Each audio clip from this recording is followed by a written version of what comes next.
today, they would be very, very happy to get rid of these services and stick to traditional ones that generate high ROI. Guess what? The customer is the king. The customer demands these services. So everybody in this ecosystem, we need to adapt our practices, mentality, and business models to be able to accommodate those and still make money out of the process. Number one situation is definitely video, okay? As per conservative estimates, we will breach the exabyte per day barrier maybe within the year, and will reach the 280 exabytes per day in the 2020 timeframe. And this, number one, does not include free services such as YouTube, and second, does not take in account advanced visual video services like telepresence, like the one that we understand will be substituting the classic instant messaging or video conference that we have today. And speaking of YouTube, most of the service providers do not necessarily make one single dime when tonight I'm going to download for my kid a nice video clip or a joke. But guess what? According to conservative estimates by both Credit Suisse and Bear Stearns, the holding company of YouTube, as Google, is most probably losing close to $1.5 million a day just by sustaining this infrastructure. Google, of course, is not going to go bankrupt in the foreseeable future because they have cash cows in other business segments, but it clearly indicates that there is an imperative of changing the network and the mentality behind it. And of course, most of our esteemed colleagues have shown the growth about mobile devices as opposed to fixed devices, so I'm not going to elaborate any more on this one. I'll just note that still 95% of the traffic comes from fixed devices, whereas 95% of the excitement or of the aura from the consumers or users typically comes from the mobile device. So there is discrepancy there that we'll need to address in the very near future. So let's start painting a little bit.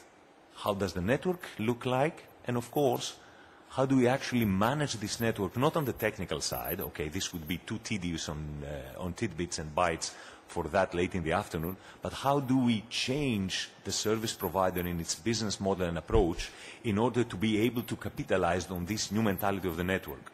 Of course, the Network 2020 vision needs to fulfill what we said before, just the quality of experience of the user, tainted with security, availability across different networks and different functions, different layers.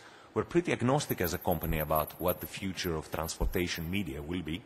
And of course, the mission will be to provide the communication industry not only with the technologies and solutions to enable this rich content, but also facilitate the business models that come around it. Don't be fooled, ladies and gentlemen.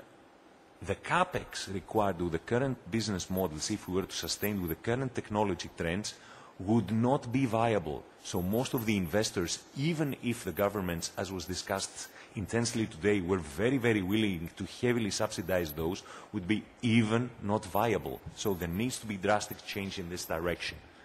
Generically, such a network would definitely need to be agile in order to follow the customer, instead of the customer being obliged to abide to it. Green, because it has been correctly pointed out that eco-friendliness is one of the key imperatives if we decide that we want to still live and breathe in this planet by the next 10 or 15 years. It needs to be distributed in order to facilitate what has been very acutely presented by Mrs. Anastasiadis in the previous session, in order to facilitate revenue generation from both sides of the value chain, and last but not least, trusted, because the more these services become personalized, the more delicate personal matters are coming into play, as has been very acutely pointed out today in the discussions about the French regulatory environment. What's our proposal on the business side? Today, if you pretty much ask one of the consumers what is his idea or feeling about the service provider, they'll say, I can trust them, because they can deliver exactly what was promised in a contract, and in a very trustworthy way. What's the challenge in there? That this is not what the consumer pays top dollar for. These are different services, different modes. So one of the key things that we are proposing in this approach is that, I know the term cloud has been overused lately, but in principle, what needs to happen to the service provider is to become this aggregator, this application storefront. My esteemed customer from Microsoft focused very well on this idea behind the ISV and the co-development, where actually money can be made by the service providers ergo viability in this new world. To put it in simple terms, the successful service provider of tomorrow needs to cut into the dollars or euros that will be given by the consumer in the next killer app. I don't know if it's going to be Google or whatever this will be in the Web 4.0, 6.0 or whatever generation, but if such a revenue share does not happen, the system doesn't work. What's a proposal into this one? We're not really proposing something radically different than the transformation that happened in the data center in the late 90s. In the late 90s, we had legacy architectures. Every application in a business, payroll, backend, was a silo. Today, this is not the situation in a current data center. We have baseline commodities, industry standards, that are multifunction. So in principle, the transition we're suggesting on the technology side, where most of you would expect us to position our stakes and our value add, would be to change from siloed network functions in the past into baseline main components and actually transition the telco to a softco. Is this something that is rocket science? Is this something that is most probably non-achievable? Does this have traction to the telcos? There's just one minor small operator operating in a remote, distant island close to Europe. It's called the UK, and the operator is called BT. They are making this as part of the core strategy, and they say that there are at least 100 of indicated potential functions.